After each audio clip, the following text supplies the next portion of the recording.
Toni Braxton? Right. I don't believe they got married. I think that's a lie. The reason why I think it's a lie because Stella not gonna do nothing without Slim being there or Slim knowing something about it. Listen, I have a question. Who put out that horrible, terrible, bad rumor that y'all broke up? Who did that? Your sister. Although I love my family, most of the time I don't like my family. Everyone in my family. Toni Braxton has finally spoken, and the entire internet is acting like a bomb just went off. For years, people brushed off those rumors about Birdman, Cash Money, and all the strange energy around that relationship.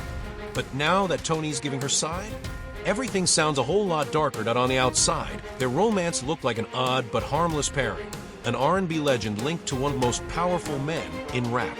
But behind the jets, diamonds, and picture-perfect moments, Toni was seeing things she didn't want any part of.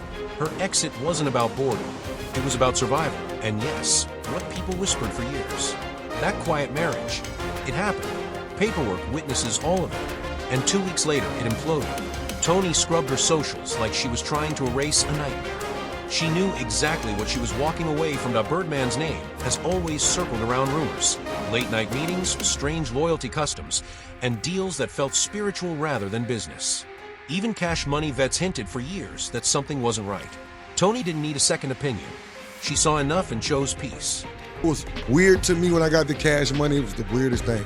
I knew they had all these artists on the label. Right. So I get to the label, and then all of a sudden, they let all the artists go, all the other artists go. Nigga, when my name come up, respect it. Let's go. Stop playing with my fucking name. I'll drill y'all. Stop playing with my name. I ain't gonna say it no more. I wanted to see you. I wanted to talk to you, man. It was fake. Absolutely. You understand me? I knew a few places you was at. I could have pulled up, but I don't think that was gangster. I wanted to come look you in your face like a man and tell you how. Y'all finished or y'all done? I ain't got no more talking. Let's rock. Remember, this is a woman who has survived lupus, heart problems, and near-death health scares. She doesn't ignore bad energy. She feels it instantly. So she stepped back, focused on her health, and threw herself into music again, while Birdman's public image quietly slipped. Cameras caught him zoning out mid-show, looking drained and disconnected. People online joked he was turning into the Black Joe Biden, saying he looked like he was running on empty. Ever since that Hot Boys reunion run, people noticed something was seriously off. People said he was having seizures. Others swore it looked like a relapse. The videos went viral so fast it felt like deja vu. Hey, come on, somebody help me out, man. Is this Birdman lying on? Come on, man. Is he off that dog food? Look real quick. We got to look.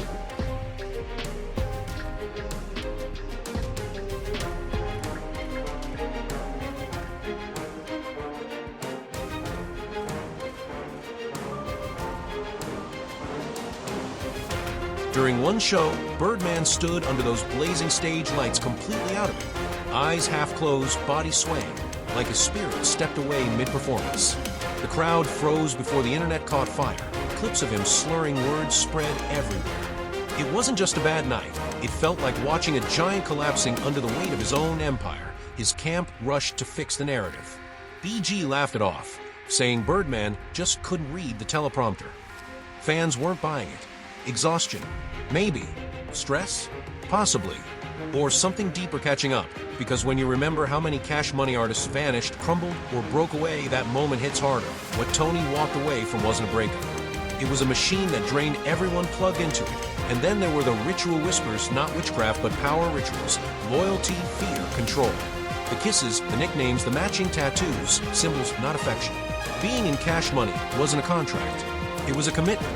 Toni wasn't built for that world, and she knew it.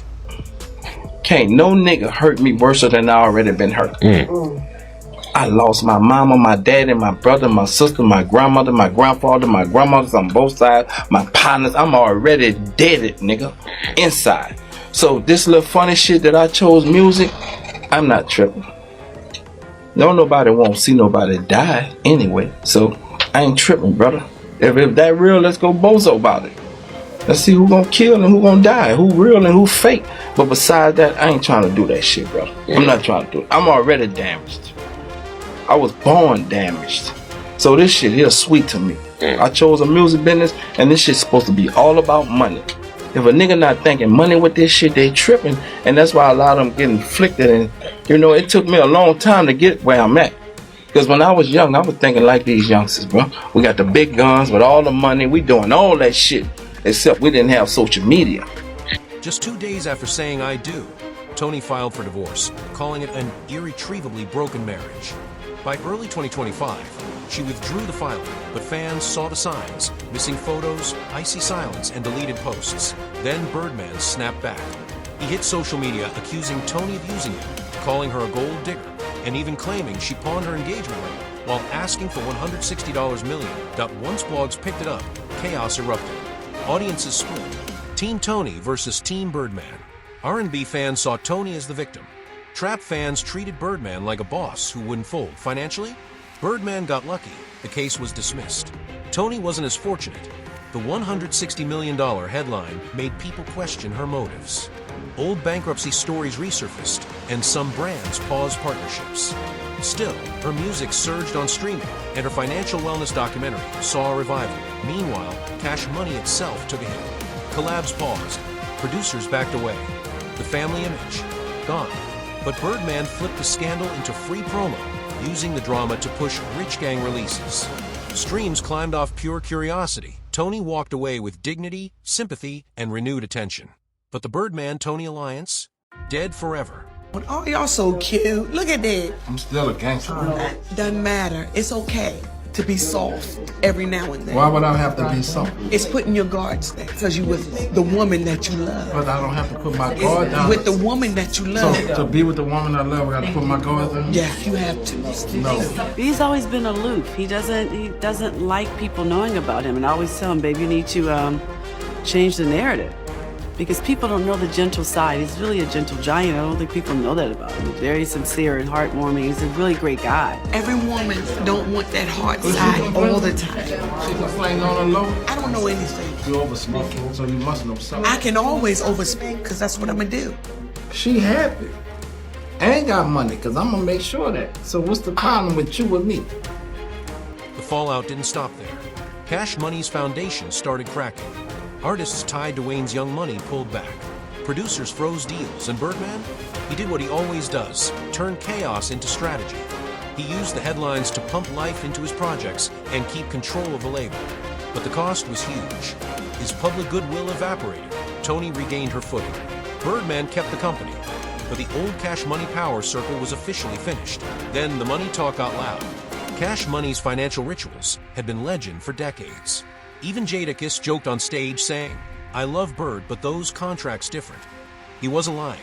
The guy that don't pay the producers to the last minute. Oh, let me stop. I love Bird. Cash Money created the Southern Wave, no question. But behind the flash was a financial trap built to keep every artist tied to Birdman. Advances came as loans. Royalties disappeared. Turk's $10 million lawsuit exposed how teenage artists signed deals where the same lawyer represented both them and the label. Not an accident. A strategy. Wayne's 2017 war with the label wasn't a disagreement. It was a rebellion. Millions were missing. Publishing unclear. He accused Cash Money and Universal of freezing his payouts until he accepted less. Birdman, like Suge Knight before him, paid in gifts instead of royalties. Cars instead of checks.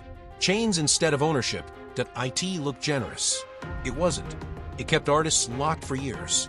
I never allowed none of the labels to own nothing. I own everything. Universal. No, Universal never owned nothing. How long I've been telling you about NBA Youngboy? No, that's a long time. How long I've been telling you about Lil Blood? Hey, real. yo, I'm gonna be honest with you. How long I've been telling you about Lil Blood? Hey, we gotta do another. How long I've been telling you about Lil Blood? You told me you was the greatest. Way back then, bro. You told me you was the greatest. Man, I've been told you about Lil Blood. I ain't gonna lie. And we never even put this interview out. Bird was telling me, Bird told me, he said this little nigga gonna be the greatest ever. And I named a couple people. I couldn't believe you said, and you ain't believe me. I ain't believe you. You ain't believe me. I ain't believe you. You ain't believe me. Because here's the thing, I know he impactful, but the people we compare him to hit them heights. Like at that point, I ain't even see, like I'm like, maybe he's not an arena show artist here. Or maybe they won't accept him to do the arena. Didn't believe what I believed in back then. But that's why you... Everything changed after that legendary 1998 Cash Money Universal deal. an 80-20 split favoring Cash Money. Historic, but dangerous to anyone own their masters. Royalty statements were a mystery. Wendy Day herself later said she never got what she was promised. Birdman's unofficial motto? Sue me when I have to pay you. By 2025, insiders called Cash Money a medieval model. Birdman and Slim were kings. Everyone else swore loyalty. Young artists like Jack acted like Birdman was family, but the truth was pressure, not love. These weren't occult rituals. They were financial rituals, decades-old habits built on control. And eventually big names got tired. Wayne stopped pretending. Juvenile cracked. Drake made quiet moves. Nicki moved independently. By 2025, the so-called dynasty had split like shattered glass. Wayne walked off stage. Juvie aired frustrations. Drake fought his battles in court. Nicki branched off silently. The crown broke.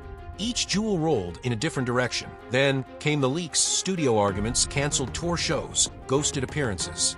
Every backstage fight hit the internet within hours. The 30th anniversary tour became a circus. Last-minute exits. Tension everyone could feel. Birdman grabbed a mic mid-show, and Wayne cut him off cold, viral instantly. That wasn't disrespect. That was the end. Fans turned into detectives, analyzing captions, unfollows, emojis. Sponsors backed away. Shows collapsed. The empire looked unstable, but fans? They loved the chaos. The drama became the culture. Cash Money turned into hip-hop's live soap opera. Loyalty, betrayal, ego, power, all unfolding in real time. And the biggest question still hangs.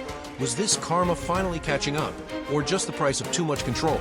Drop your thoughts, hit like, share with your people, and subscribe for more deep dives. The next video on your screen goes even deeper into the next twist. See you there.